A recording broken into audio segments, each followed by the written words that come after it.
sejahtera untuk kita semua. Perkenalkan, kami dari kelompok 5 akan mempresentasikan kerja kami mengenai program basic learning. Sebelum itu kami akan memperkenalkan diri kami masing-masing. Perkenalkan, nama lengkap saya Abdul Rifai sebagai ketua. Saya Khalid Trifonia Srege sebagai sekretaris. Saya Desya Pusana sebagai anggota.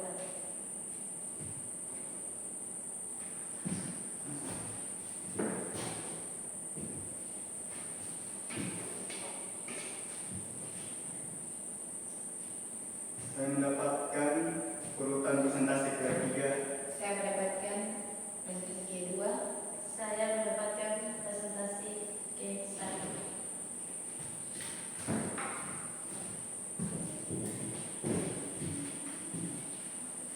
Baik, untuk kasus pertama yaitu model pertumbuhan populasi dan persamaan diferensial.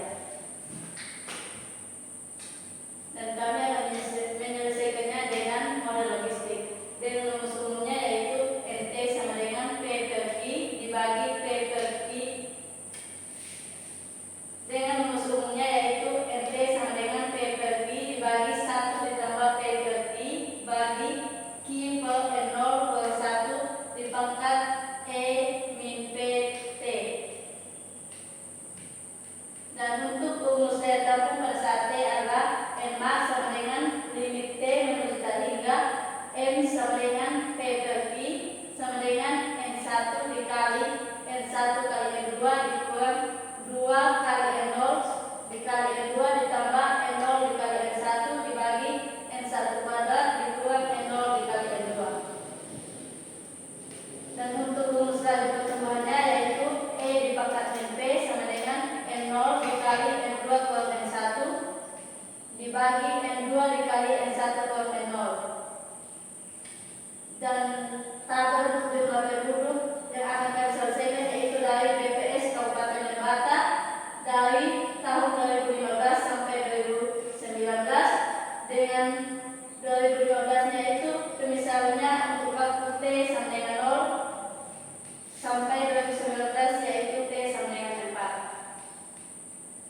4. Yang pertama kita menyelesaikan untuk laju pertumbuhan pertama yaitu untuk T sama dengan 0 pada tahun 2015 yaitu untuk N0 sama dengan 264.342 untuk T1 sama dengan 269.146 untuk T2 pada tahun 2017 N2 nya sama dengan 275.428. Maka kita mensubstitusikan N0, N1, dan N2 ke dalam persamaan di mana untuk E pangkat min P sama dengan N0 dikali N2 kurang N1 dibagi N2 dikali N1 kurang N0 sama dengan 264.342 dikali 6.282 dibagi 275.428 dikali 4.804 sama dengan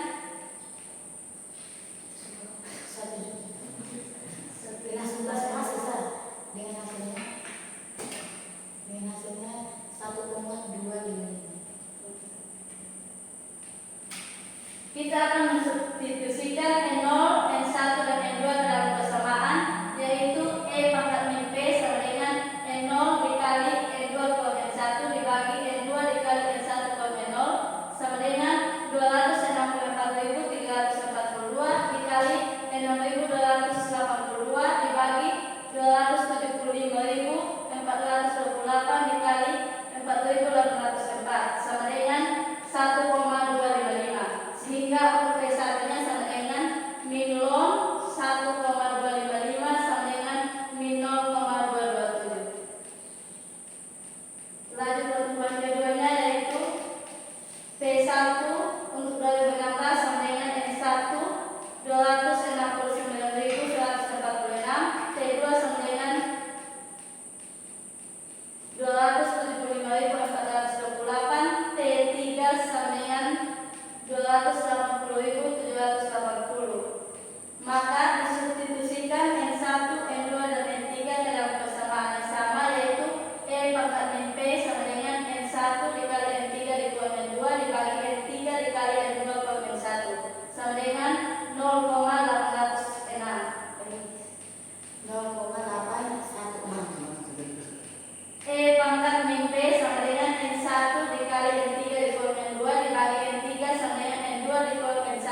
Dengan rumus P per Q sama dengan N1 kali N1 dikali N2 kurang 2N0 kali N2 ditambah N0 kali N1 per N1 kuadrat dikurang N0 kali N2 dengan hasilnya itu negatif 5.197.494,5131 dan NT-nya dengan hasil negatif 5.197.494,5131 per 1 tambah negatif 20,662 dikali E pangkat negatif 1,225 T.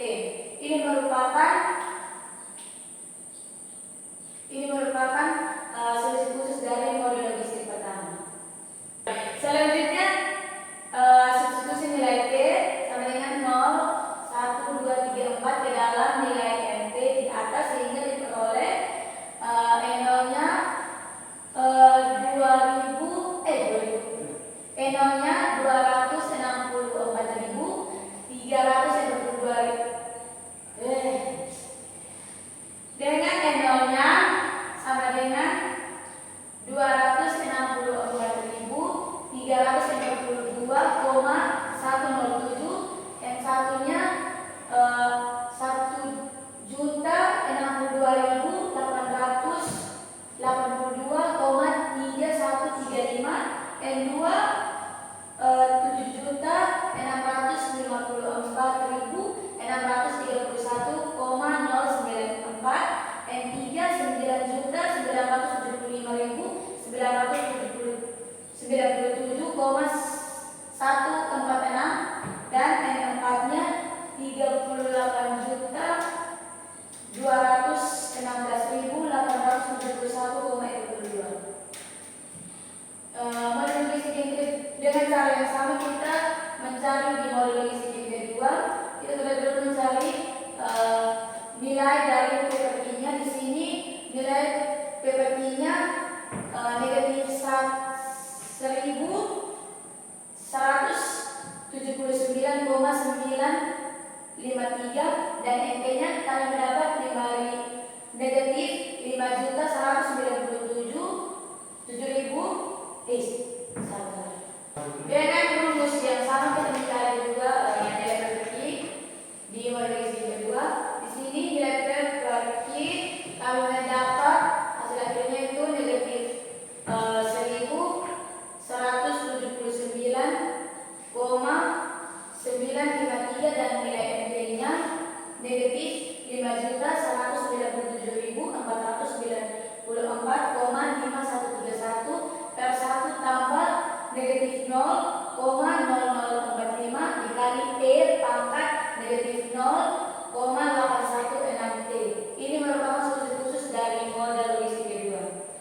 Selanjutnya substitusi nilai T 1, 2, 3, 4 ke dalam nilai NT di atas sehingga memperoleh N0-nya negatif 1.174,64321 N1-nya untuk T sama dengan 1 dan N1-nya itu mendapat hasil 1.182,318 untuk T sama dengan 2 N2-nya negatif 1.181,13413 untuk T sama dengan 3 N3-nya negatif 1.187,0754 untuk T sama dengan 4 dan 4-nya negatif 1.181,13413. Untuk model logistik yang ketiga, untuk P per Q-nya 686.692 dan N0-nya sama dengan 606.086,692 per 1 tambah 1,293 dikali pangkat negatif 0,965T. Ini merupakan solusi khusus dari model list pertama. Dan seperti yang tadi kita substitusikan untuk N0-nya 264.320,406, S1-nya 424,324,39, N2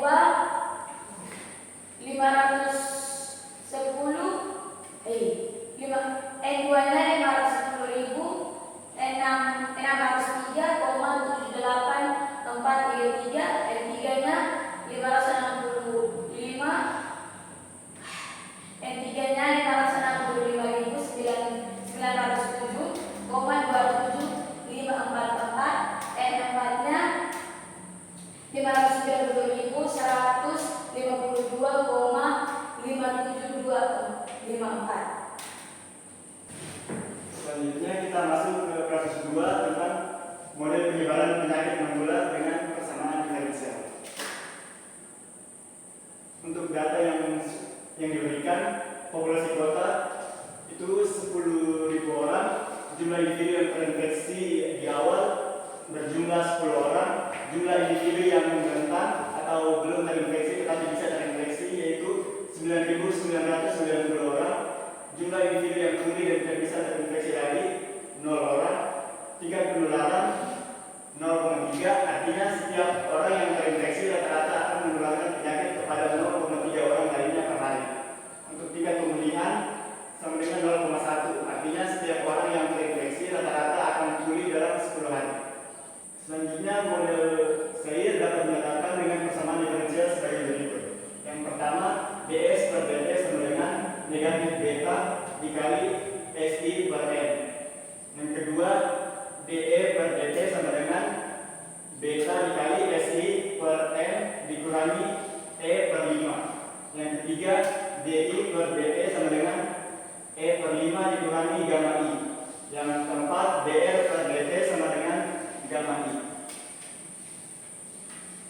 Untuk S0-nya sama dengan 9.990 dikali 0 sama dengan 900.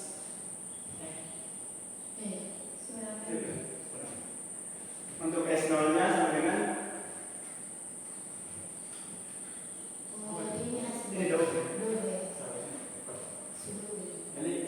Jadi untuk kondisi awal untuk model ini adalah untuk S0-nya sama dengan 9.990, E0-nya sama dengan 0, I0-nya sama dengan 10, dan R0-nya sama dengan 0. Kemudian kita akan menghitung jumlah individu dalam setiap kategori untuk beberapa hari ke depan menggunakan metode Euler yang merupakan metode numerik sederhana untuk menyelesaikan persamaan diferensial. Langkah-langkah perhitungannya, yang pertama kita menentukan waktu langkah atau disimbolkan dengan delta T. Kita akan menggunakan delta T sama dengan 1 hari. Jadi untuk hari ke-0, S sama dengan 9.990 dan E-nya sama dengan 0, I-nya sama dengan 10, kemudian R sama dengan 0. Berikut adalah hasil perhitungannya dari hari pertama hingga hari ke-10 kami tampilkan pada tabel. Baik, sekian presentasi dari kelompok kami. Selanjutnya kami membuka sesi tanya jawab. Untuk kelompok 4, mungkin ada pertanyaan bisa bertanya. Baik, saya dari kelompok 4 mendukung pertanyaan.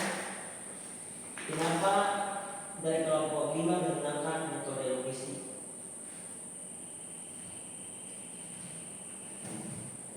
Baik, sambil kami memikirkan jawabannya, mungkin masih ada pertanyaan lagi.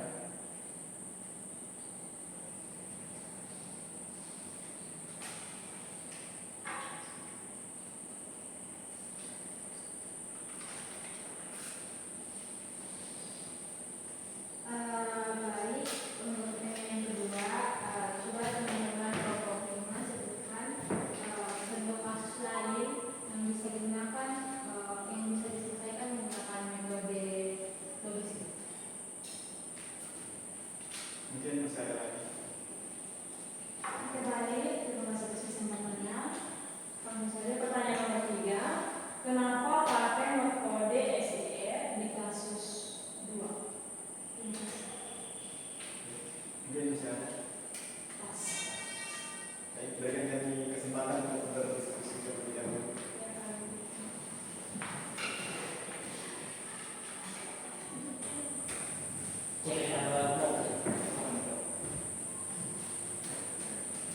Baik, saya akan menjawab pertanyaan pertama, yaitu mengapa kami menggunakan model logistik untuk kasus pertama. Kami menggunakan model logistik untuk kasus pertama yaitu untuk menghitung perubahan populasi karena lebih akurat daripada model eksponensial. Baik, di sini saya akan menjawab pertanyaan nomor kedua yang yaitu sebutkan contoh kasus yang bisa diselesaikan menggunakan metode logistik. Contoh lainnya seperti kematian, kelahiran, mutasi dan masih banyak contoh lainnya. Untuk pertanyaan ketiga, kenapa kami menggunakan metode cair pada kasus 2? Karena metode cair memberikan gambaran yang lebih sistematis dan terstruktur tentang bagaimana penyakit menyebar di dalam suatu populasi. Sekian presentasi dari kami. Kurang lebihnya kami mohon maaf. Terima kasih.